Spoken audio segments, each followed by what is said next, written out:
નમસ્કાર મિત્રો, હું છું પ્રકાશ ડાભી, એડવોકેટ, સોશિયલ વર્કર અને મોટિવેશનલ સ્પીકર.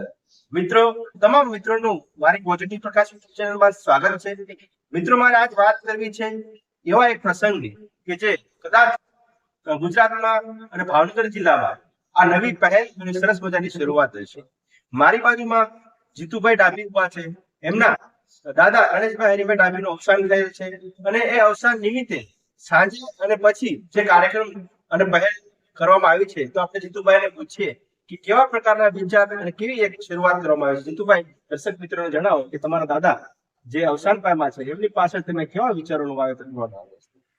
જે ગણેશભાઈ હરિભાઈ ડાભી જે મારા દાદાજી છે, જેઓનું અવસાન થયેલ હતું અને એ અવસાન નિમિત્તે જે રીતિ રિવાજ પ્રમાણે આપણે જે પ્રસંગો કરતા હોય છે એ કરેલા હોય છે, પણ અમે એની પાછળ કાંઈક નવીન વિચાર સાથે, નવા ઉર્જા સાથે, નવા વ્યક્તિત્વનો વિકાસ થાય અને વ્યક્તિના વિચારમાં પરિવર્તન આવે એવા વિચારને સંબોધીને અમે બુદ્ધની જે વિચારધારા છે, બુદ્ધના જે નીતિ નિયમો છે એ જીવનમાં ઉતારવાથી જે કાંઈ પણ જીવનમાં પરિવર્તનશીલતા આવે છે એને સંબોધીને અમે આ કાર્યક્રમનું રજૂઆત કરી છે. સરસ. જીતુભાઈ, આપણે વાત કરીએ કે ભગવાન બુદ્ધે જે માનવતાવાદી રાષ્ટ્ર અને માનવતાવાદી વિચારધારાની જે વાત કરી છે, જાતિ જ્ઞાતિ ધર્મના વાળા છોડી દરેક માણસના દર્શન થાય અને માણસને સાથે રહી એવી રીતે માનવતાવાદી રાષ્ટ્રનું નિર્માણ થાય, તો એવા સરસ વિચારોના વાવેતરના સાથે આ ઉદ્દેશ્ય અને હેતુ સાથે જીતુભાઈ અને એમના ડાભી પરિવાર ભાવનગર જિલ્લાના ઉમરા તાલુકામાં આ એક પહેલ કરી છે અને સરસ મજાના વિચારોનું વાવેતર ડોક્ટર બી.આર. આંબેડકર અને ભગવાન બુદ્ધે જે વાત કરી છે માનવતાની, એ માનવતાના વિચારો પ્રસ્થાપિત કરવાનો સરસ પ્રયાસ કર્યો છે અને આગળ પણ એક બીજા દિવસે સરસ કાર્યક્રમ રાખવામાં આવેલો છે. એની વાત દર્શક મિત્રો આપણે આગળ કરીશું.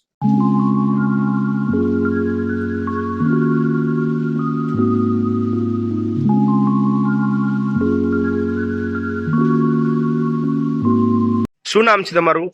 મારું નામ ડાભી સાહિલ જીતેન્દ્રભાઈ, ઉમરાળા અમારું ગામ, અને ટોટલ હું અત્યારે 19 years old છું અને હાલ અત્યારે હું 12th સાયન્સ નો કમ્પ્લીટ અભ્યાસ કરું છું. ઓકે. થોડા 2 દિવસ પહેલા મારા દાદાનું અવસાન થયું અને મારા પડદાદા થયા.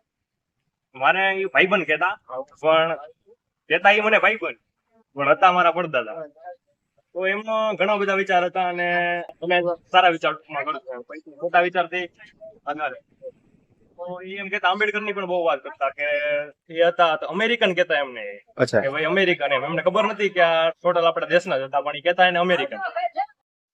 સાહિલભાઈ, એક સરસ તમને એક પ્રશ્ન પૂછું છું કે તમને આવો સરસ મજાનો વિચાર અને તમારા પરિવારમાં કેવી રીતે સ્ફુર્યો? તો કોઈ પણ આપણે જોઈએ તો કોઈ પણ મરણ થયું હોય તો એની પાછળ કેટલા બધા એવા કર્મ કાંડો કરવામાં આવતો હોય, જેમ કે નદીની અંદર શ્રીફળ નાખવા અને કોઈ પણ વસ્તુ પુરડા ને બધું વેસ્ટ ઓફ થતું હોય અને એના કારણે પ્રદૂષણ થાય. તો એ પ્રદૂષણને અટકાવવું એના એ આપણા માટે સારી વસ્તુ કહેવાય કે આગળના પેઢીમાં એ ઉપયોગ થશે. તો એના માટે અમે કઈ એવો વિચાર કર્યો કે ભાઈ આપણે વૃક્ષો બધાને આવે અને એનાથી પર્યાવરણનું ટૂંકમાં જતન થાય, કે જેનાથી આગળની પેઢીને એનો ઉપયોગ થશે, એનાથી ઓક્સિજનની પ્રમાણ પણ વધવાનું છે, કે દિવસે દિવસે ઘટતું જાય છે.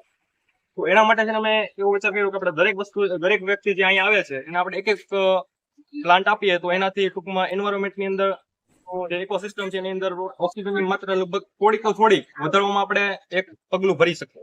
આ અમારા સમગ્ર પરિવાર તરફથી વિચાર હતો.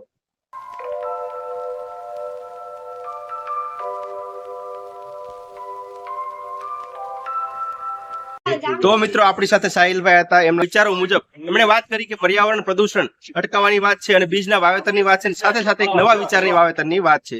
દર્શક મિત્રો, મારી પણ અપીલ છે કે જ્યારે પણ આવું તમને શક્ય બનતું હોય અને આપણા ઘરે કોઈ વડીલ નું અવસાન થતું હોય તો આવો એક વિચાર સમાજમાં મૂકવાનો પ્રયાસ કરીએ અને કોઈ વૃક્ષ અથવા કોઈ બુક એવું આપવાનો પ્રયત્ન કરીએ. કર્મકાંડની વાત છે, કુપ્રથાઓ છે, એને જાકારો આપી અને સરસ મજાના વિચારને સમાજમાં વાવેતર કરીએ. આવા જ અવનવા અને પ્રેરણાદાયી વિડીયો સાથે ફરીથી મળશું. ત્યાં સુધી સ્વસ્થ રહો, મસ્ત રહો, ખુશ રહો. આવજો.